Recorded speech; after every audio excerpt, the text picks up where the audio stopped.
Boa noite. Rui Campos Matos deixa a presidência da Delegação da Madeira da Ordem dos Arquitetos para dedicar-se à investigação sobre património e turismo. O trabalho dos arquitetos e o ordenamento do território têm merecido cada vez mais as atenções públicas, algumas vezes envolvendo polémicas. Este é o mote para a conversa com Rui Campos Matos, o convidado deste programa. Muito boa noite, Sr. Arquiteto. Deixa a direção da Ordem dos Arquitetos para se dedicar à investigação. Não era possível acumular os dois cargos ou fazer as duas coisas ao mesmo tempo? Pois, infelizmente não. Eu até não me importava de acompanhar a Ordem, presidir esta delegação durante mais um ano e mais ou menos um tempo de transição. Estamos numa fase de transição porque os estatutos vão obrigar a eleições e à transformação da delegação da Ordem numa secção regional, mas infelizmente não pude. Por outro lado, é por uma boa causa e que me interessa também bastante, que é a investigação, não é? A Fundação para a Ciência e Tecnologia de facto obriga a uma atividade exclusiva na investigação e não permite acumular com outras funções, muito embora as funções de presidência não sejam remuneradas, não é? A presidência da delegação não são remuneradas, nem me ocupam o dia todo, nem a mim, nem a nenhum dos meus colegas que estão na direção. E o que é que vai acontecer agora com esta passagem da delegação à secção? Vão acontecer transformações importantes, porque os estatutos da Ordem Nacional dos Arquitetos foram mudados em 2016, 2017, houve transformações profundas, e os Açores e Madeira, portanto, as ilhas, vão ter secções e não delegações, que é uma transformação importante. A delegação é, como o próprio nome indica, uma delegação num grupo de arquitetos de uma entidade diretora, que neste caso estava em Lisboa, a Secção Regional Sul. E, portanto, tudo o que nós fazíamos tínhamos que responder perante os nossos colegas em Lisboa, não é? Tínhamos que nos reger por normas. Vão ter autonomia financeira agora? Agora vamos ter autonomia, não é? Como secção haverá eleições, portanto serão os arquitetos da Madeira a eleger o seu presidente, o seu representante local, necessariamente, a secção obriga a isso, e haverá uma série de corpos diretivos, mais uma estrutura mais complexa, um bocadinho mais pesada, mas que tem autonomia financeira, não é? E faz todo sentido, porque a região autónoma tem um governo regional que faz as suas próprias leis. E, no fundo, uma ordem profissional acaba por ser uma delegação do Estado, não é? O Estado é o Estado, a Ordem é também o Estado, não é? Porque, digamos que delega na profissão a resolução e a regulação de uma série de questões profissionais, não é? Portanto, digamos que estamos num período de transição. Estamos, portanto, num período de transição que durará, creio eu, espero eu, por volta de um ano, talvez um pouco mais. Vamos lá ver se as coisas se resolvem, porque estão neste momento a estudar os estatutos destas secções das ilhas, que são as mais complexas, porque têm um número mais pequeno de arquitetos. Por exemplo, há regiões que têm muito mais, o Algarve tem 500 e poucos arquitetos, não é? O centro, sediado com sede em Coimbra, tem quase cerca de 3.000. Portanto, há grandes variações. A Madeira tem 200 e pouco. Portanto, tem que haver aqui uma adaptação da secção ao número de membros que existem no ativo, inscritos aqui na região. E, portanto, isso vai demorar o seu tempo, não é? Mas vai ser muito importante, porque um dos problemas com que nós nos deparamos foi exatamente, durante estes 3 anos e meio, alguns problemas que tivemos, foi exatamente não termos autonomia para fazer determinadas coisas que fazia todo o sentido fazer aqui e não conseguíamos fazer. Como, por exemplo? Olha, coisas tão simples como, por exemplo, fazer um cartaz para uma exposição, não é? Que teríamos que passar, porque a ideia é ter uma imagem una em todo o país da Ordem dos Arquitetos. Acho muito bem. Mas não dar autonomia a uma delegação para fazer um design de um cartaz ou a publicação de um livro, nós acabávamos por fazer, não é? Mas a verdade é que era sempre numa relação tensa, não é? Conflitos por causa deste problema. Um protocolo. Chegou a acontecer situações destas, não é? Fazer um protocolo que se extinguia uma semana depois, que destinava-se apenas a um financiamento para uma conferência sobre reabilitação. Imagine, não é? Isto aconteceu. Eu, como presidente da delegação, não podia assinar esse protocolo. Tinha que ser o presidente da secção regional sul que vinha assinar. Não faz sentido nenhum. Arquiteto Rui Campos Matos, falamos agora do vosso estudo, do seu estudo, da sua investigação. Que tipo de estudos é que se propõe fazer durante este ano? O que eu propus à Fundação para a Ciência e Tecnologia, já no regime de pós-doutoramento, porque eu doutorei-me em 2016 sobre um tema conexo com este, foi um estudo sobre o património e o turismo aqui na Madeira, as relações entre as duas coisas, não é?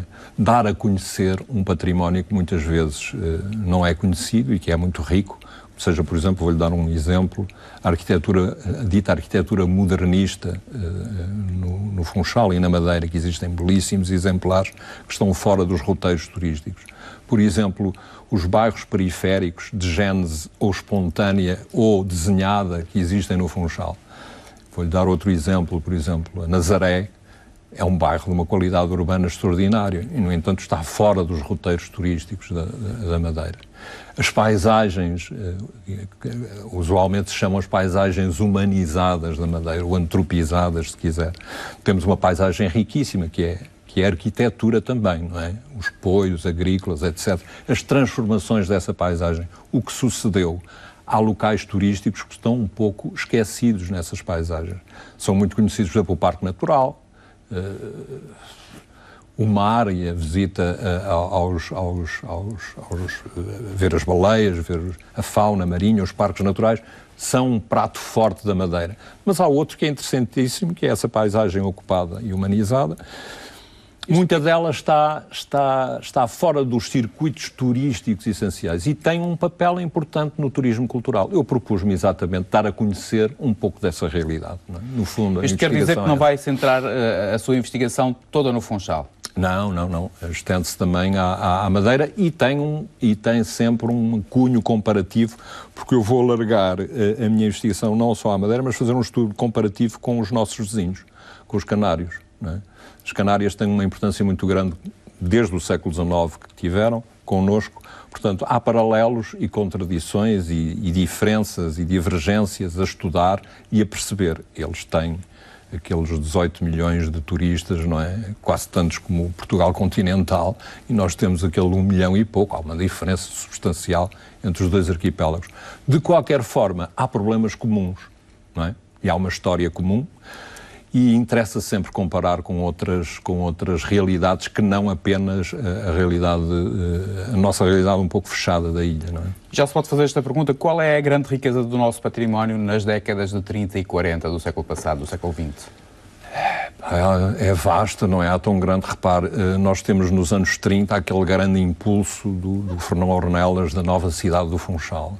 E isso levou à construção de uma série de equipamentos extremamente interessantes, arquitetonicamente, que não são muito conhecidos. Alguns são muito conhecidos, o Mercado dos Lavradores é um lugar turístico. Mas o edifício, será que ele é conhecido? Será que se sabe quem foi o arquiteto? Porque é que ele projetou assim? Será que se sabe que esse arquiteto é o mesmo que fez o Banco de Portugal, que é substancialmente diferente, e é um edifício da mesma época? Os Correios, por exemplo, o CTT, a sede dos Correios no Funchal, ali na Avenida Zarco, é também outro exemplar curiosíssimo, interessantíssimo. A Jaime Muniz, o sanatório lá em cima, no monte, é também outra peça de arquitetura modernista da primeira geração, extremamente interessante.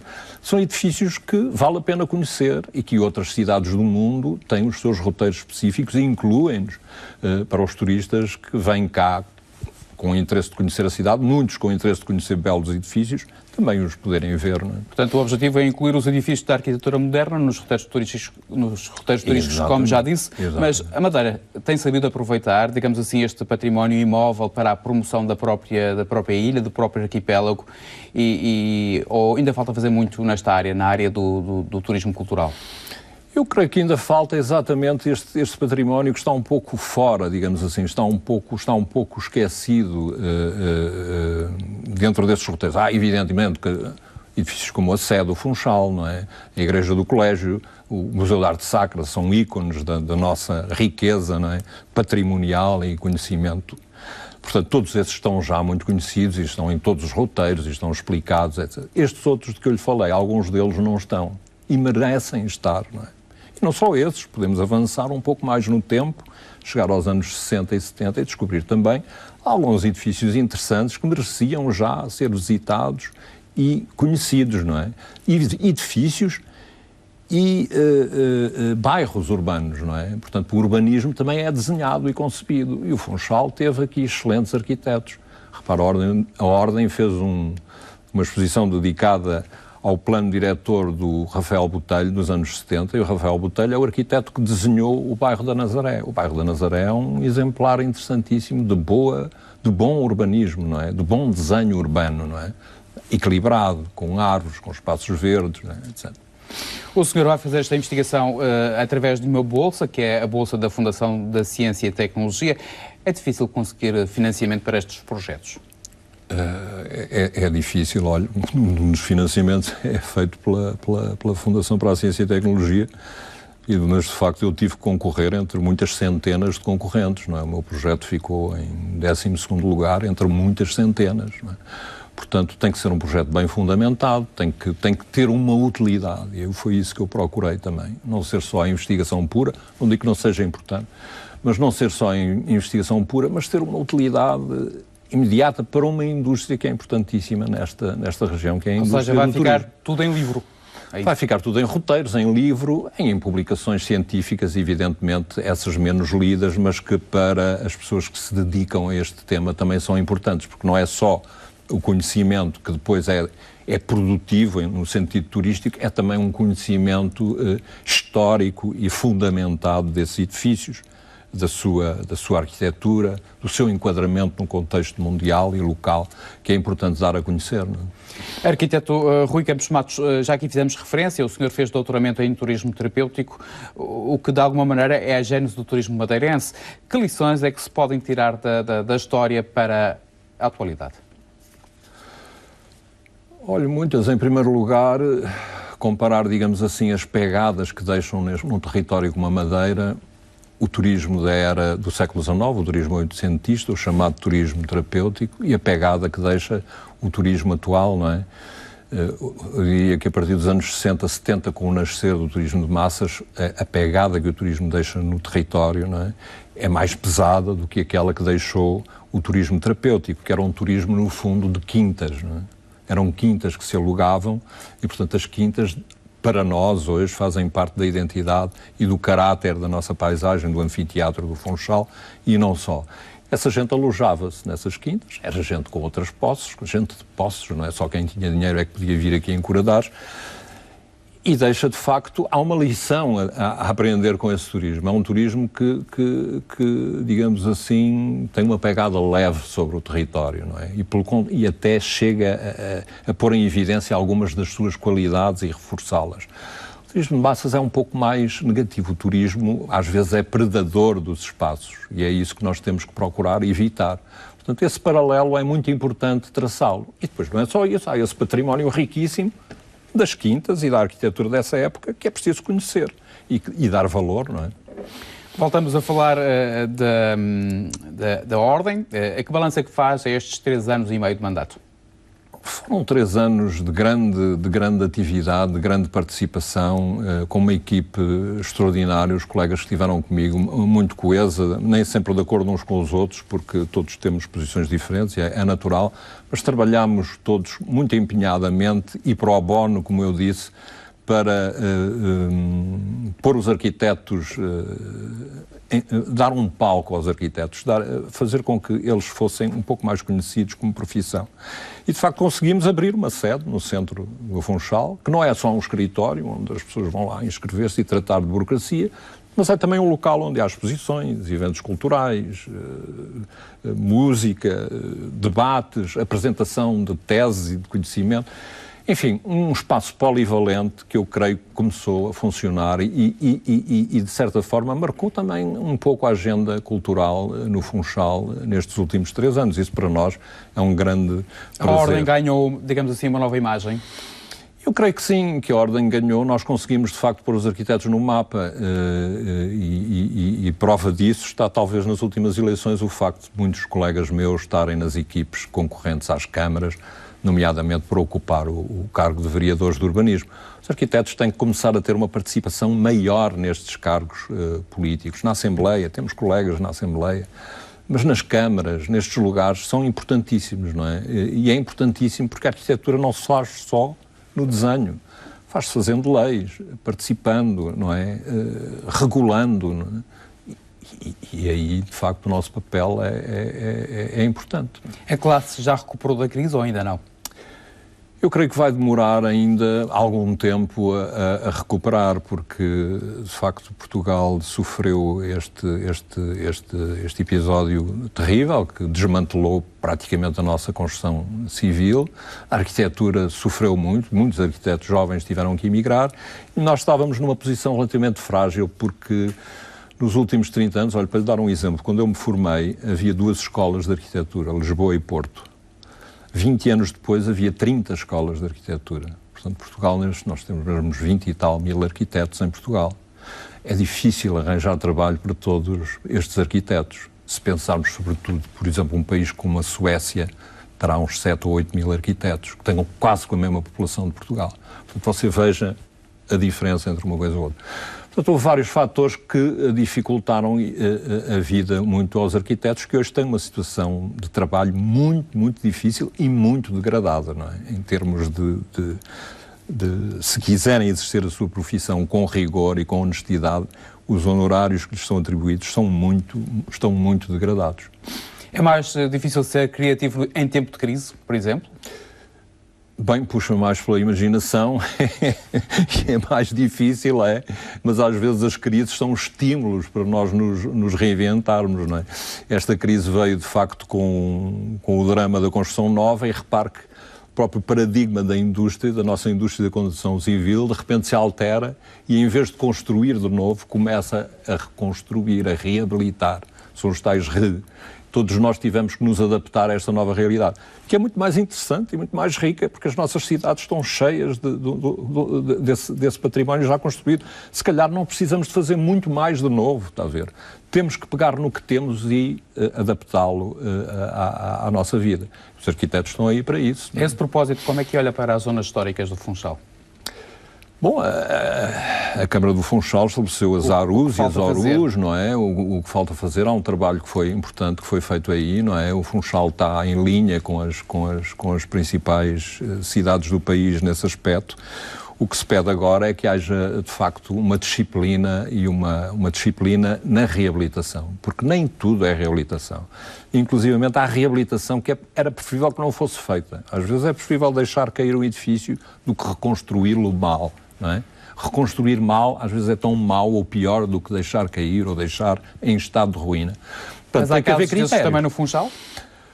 Há casos desses, sim, há casos, eu não quero aqui estar a enumerar maus exemplos, prefiro agarrar-me aos bons, mas há uns casos que de facto são aquilo que nós arquitetos chamamos o fachadismo, não é? É pegar num edifício antigo que tem a sua estrutura interior ainda viva, a funcionar, em madeira, como eram construídos os edifícios há mais de um século atrás, e que são totalmente desventrados, destruídos, e é tudo feito de novo por dentro e fica apenas a fachada, não é? Isso é o chamado fachadismo. O edifício perde um pouco do seu caráter original e muitas vezes a própria fachada é alterada ou então sobrepõe-se-lhe um número excessivo de pisos de uma forma pouco consentânea com o que está à volta, e nessa altura isto não é a reabilitação. Portanto, tem que haver regras neste aspecto também, porque senão corremos o risco também de termos situações desagradáveis e desequilibradas no centro da cidade. É dessa forma que olha também para a zona de Santa Maria, por exemplo, com muitos edifícios degradados para o bairro de Santa Maria?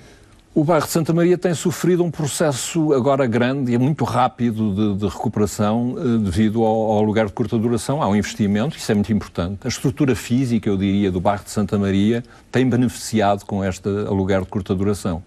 Tem-se dado um processo que também normalmente nós dizemos que é de gentrificação, em português de afidalgamento, ou de turistificação, neste caso. É um bairro sobretudo turístico, já não vive lá quase ninguém. A população foi toda expulsa, mas em contrapartida a estrutura física do bairro está a ser recuperada. Muitas coisas estão a ser recuperadas. Portanto, eu diria que, no essencial, se daqui a uns anos, se o turismo refluir, as famílias e a vida intensa e realmente viva e digna de um bairro pode lá voltar, porque encontra as coisas recuperadas, não é? O aluguer de curta duração rapidamente passa a aluguer de longa duração, se assim quisermos, não é? No seu mandato houve processos disciplinares instaurados a partir da Madeira, a arquitetos?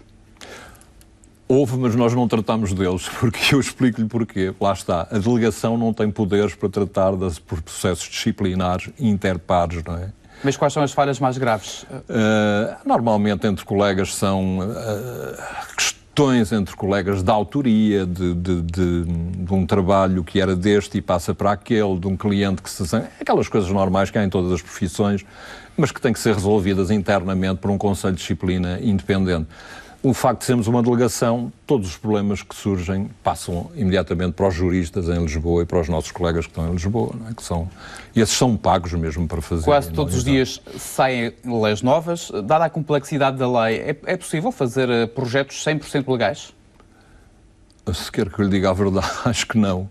É impossível fazer um projeto 100% legal, porque a nossa floresta legislativa é de tal modo complexa que se eu quiser fazer um projeto 100% legal, para já não tenho tempo para fazer o projeto, porque passo o tempo todo a ler a lei. Decreto que remete para outro decreto, que remete para outro. Nós temos um Regulamento Geral das Edificações Urbanas, dos anos 50, que ainda não foi atualizado uma vez, mas que é dos anos 50 e que tem coisas que realmente hoje não fazem muito sentido e nós ainda vivemos com ele. E, sobretudo, não há um código, digamos assim, reformulado e unificado para a construção. Para os arquitetos era importantíssimo. Que reúne as condições de acessibilidade, as pessoas com mobilidade reduzida, segurança para incêndio, segurança sísmica, condições de higiene, etc, etc, etc. Tudo no mesmo código. Temos batalhado por isso, mas é difícil, é difícil. Com a sua liderança, a Ordem dos Arquitetos assumiu um papel crítico em relação à arquitetura e também ao urbanismo. A Ordem fez uma petição contra a volumetria do Hotel Savoy e conseguiram um pouco mais de 1000 assinaturas. Foi uma petição falhada? Eu diria que sim e que não. Falhou no número de assinaturas, não conseguimos passar a nossa mensagem, que era sobretudo uma mensagem sensata de negociação, redução do número de pisos. Nós não queríamos impedir o investimento. Mas falhou essa comunicação. Uns anos depois, quando os pisos estavam todos cá em cima, todos sabemos o que aconteceu, não é? De repente todos os partidos políticos eram contra, todos a culpa, apontando culpas a uns e aos outros. Mas nesse sentido, a nossa petição, podemos dizer, bom, nós tínhamos apontado para isto quando apenas estava ali uma cratera. Teria sido nessa altura, a altura própria para fazer essa negociação. Agora é tarde demais. E é de facto tarde demais. Mas que fique o exemplo, não é? Portanto, nesse sentido, que fique esta lição de que temos que estar mais atentos, não é, aos projetos que estão nas câmaras municipais e que estão, e não só, porque todos os cidadãos têm que se envolver naquilo que querem para a sua cidade. Quantos pisos é que deveria, na sua opinião, este edifício ter a menos? Eu diria que ia uns 7 e continuava. Repare, ao lado tem um casino, bastante mais baixo, com 400 e tal, quase 500 quartos, não é? Não estamos muito longe um do outro. Tem o mesmo comprimento dos edifícios. Era uma questão de Então podemos dizer sensatez. que este projeto não é um projeto 100% legal? O projeto em si é legal. O que não, do meu ponto de vista, tenho muitas dúvidas que seja legal, foi o plano de pormenor que o permitiu, não é? Foi feito um plano de pormenor à medida daquele terreno, não é? E para beneficiar um investidor privado e não beneficiar a cidade no seu conjunto. Essa é a minha opinião. Mas como é que um plano de pormenor pode atentar contra o plano do diretor municipal? Pois essa é outra das questões fulcrais neste tema e que foi muito debatida. Nós debatemos-la na Ordem, foi uma das reuniões que tivemos, foi exatamente para debater isso, como é que um plano de hierarquia superior, não é, admite que um plano de hierarquia inferior o altere da maneira que alterou, não é, duplicando, triplicando, já não sei os índices, não tenho os números em mente. Isso já não é possível agora no continente. Na Madeira, infelizmente, ainda aparece, ainda outro dia numa conversa com um colega nosso da Assembleia Regional, ele disse numa reunião da obra que era possível na Madeira ainda, de facto, isto acontecer. Isto é muito mau que aconteça e que seja assim. Nós temos que ter muito cuidado com isso. Mas o que é que falha? Falha a fiscalização, é isso?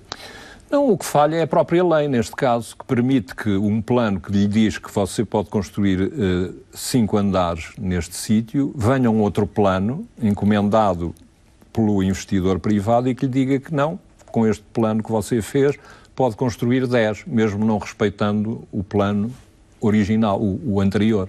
Isto é que não pode acontecer, não é? Porque os planos são feitos com uma intenção boa ou má, há bons e maus planos, repara. São feitos com uma intenção que é para cumprir, porque se nós não os cumprimos, às tantas, então, é a selva, é o desordenamento total. Isso quer dizer que os planos diretores municipais jamais poderiam ser suspensos, na sua opinião, é isso?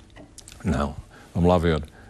Pode fazer sentido se ao fim de X anos começam-se a verificar determinado tipo de problemas sistemáticos numa frente, que haja uma suspensão do plano até à sua revisão. Isso é diferente. Agora, por exemplo, suspender à medida dos interesses de um investimento, aí é que já é mais problemático, não é? Acha que deveria de haver um debate público em torno destas questões? Eu penso que sim, nós somos a favor disso e temos promovido, aliás, vários debates. Nós promovemos, a propósito do PDM e do Savoy, vários debates na nossa sede. Muitas vezes contra tudo e contra todos, mas reunimos as pessoas e tivemos grande participação, não só de arquitetos, mas também da população, engenheiros, sobre as ribeiras. O lamentável caso da betonagem das ribeiras foi outro tema que foi debatido também. Nós estivemos sempre nessa frente do interesse público, eu diria. Quando o interesse da classe dos arquitetos coincide com o interesse público, nós estávamos lá e tínhamos uma opinião, não é?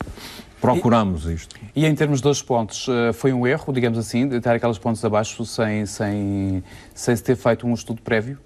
Eu creio que foi tudo um erro colossal, não é? Foi um erro colossal porque era um problema urbano. E como todos os problemas urbanos, e para serem resolvidos, são complexos e envolvem equipes pluridisciplinares. Foram tratados como problemas de hidráulica, quer a frente marítima, quer as ribeiras, foram tratados como problemas de segurança e problemas hidráulicos. Não são. São problemas urbanos. E um problema urbano tem que congregar a opinião de engenheiros, sim senhor, são essenciais. E nós temos as melhores engenharias do mundo, arquitetos, historiadores, arqueólogos, por aí fora, economistas. É um problema complexo. E isso falhou. O gabinete da cidade do Funchal foi dirigido pelos arquitetos Paulo David e Luís Vilhena e ainda pelo engenheiro Danilo Matos. Como é que avalia esta experiência que foi feita no Funchal? Devia ser repetida também noutros concelhos, noutros municípios? Bom, o gabinete da cidade, vamos lá ver. Eu lembro-me que o arquiteto Paulo David e o arquiteto Luís Vilhena estiveram num gabinete dirigido pelo engenheiro Danilo Matos, na cidade, salvo erro, nos anos 90, salvo erro, não sei dizer. Depois há um gabinete da cidade criado atualmente, dirigido pelo arquiteto Paulo David, por causa dos problemas da reabilitação do centro e a intervenção na cidade. São dois gabinetes diferentes. São sempre importantes, desde que tragam técnicos e pensamento urbano sobre a cidade, são muito importantes. A equipe do Botelho, que esteve cá nos anos 70, teve um papel importantíssimo na definição do que deveria ser a nossa cidade, à luz do que se conhecia naquela época. Quando são trazidas este tipo de equipes, de arquitetos, engenheiros, historiadores, paisagistas, é tudo pensamento sobre a cidade e tudo isso acrescenta conhecimento da cidade e soluções. Tudo isso é importante, do meu ponto de vista, são sempre bem-vindos, não é, esses trabalhos. E agora esta segunda edição deste gabinete com Paulo David à frente, a cidade vai ser repensada. Acha que o gabinete fez um trabalho capaz de influenciar os decisores políticos? Olha, eu vou-lhe ser franco, ainda não tive tempo de analisar em profundidade todo o gabinete, todo o trabalho que o gabinete da cidade fez. Mas pelas pessoas envolvidas, quer-me parecer que foi um trabalho sério. É um trabalho grande e essa é uma das razões porque ainda não tive tempo de o analisar com cuidado, mas certamente pelas pessoas que estão envolvidas eu estou convencido que houve ali, acrescentaram e somaram conhecimento ao conhecimento já existente e que há propostas certamente bem fundamentadas para o Funchal. Sr. Arquiteto, a Ordem dos Arquitetos alertou para a demolição da antiga padaria de São Roque. Na altura solicitou ao Governo que pedisse um parecer à Direção Regional de Cultura no sentido de saber o estado do edifício e também a viabilidade do restauro deste prédio. Este alerta foi considerado? Olha, boa pergunta. De facto, nós fizemos um alerta. Eu já não me lembro se a Direção Regional de Cultura na altura se pronunciou. Nós pronunciámos-nos mesmo sem esse parecer, porque internamente pensámos que valeria a pena mantê-lo. Infelizmente foi um caso que nós perdemos, como sabe, foi demolida a padaria contra a nossa... Não é que fosse um edifício de grande caráter, etc. Mas qual era a importância deste edifício? Era um edifício que já pertencia à memória daquele lugar e à memória das pessoas que ali viviam e de muita outra gente que não vivia ali. Mas o grande problema não é esse, é que ele poderia ter sido aproveitado para o programa que lá foi feito. Era uma renovação daquele sítio. Ele poderia ter tirado partido do edifício que lá estava para fazer um novo edifício, que acabou por nunca ser feito. E isso não foi feito, foi só feita uma demolição. E quando uma demolição depois também não dá origem a quase nada, a gente fica sempre um pouco triste com o que acontece, não é? Há muitos problemas ou atrasos na classificação de edifícios, como este, por exemplo? São processos complicados, que exigem tempo, pareceres, vão a vários patamares da nossa administração pública, e bem, não é? Porque não têm que ser fundamentados, mas são processos relativamente complexos. Nós próprios, aí devo reconhecer que não conseguimos fazer 100% do que nós queríamos, porque nos propusemos fazer a classificação de alguns que precisam de classificação, e não conseguimos levar isso para a frente, porque qualquer organismo, qualquer entidade, mesmo privada, pode ter a iniciativa de classificar um edifício, não é?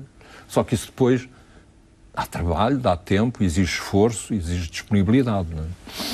A Ordem dos Arquitetos esteve envolvida num concurso de ideias para a construção de um edifício nas Ilhas Selvagens. Houve um projeto vencedor, mas que não foi concretizado. Sabe explicar por que razão este projeto nunca foi em frente?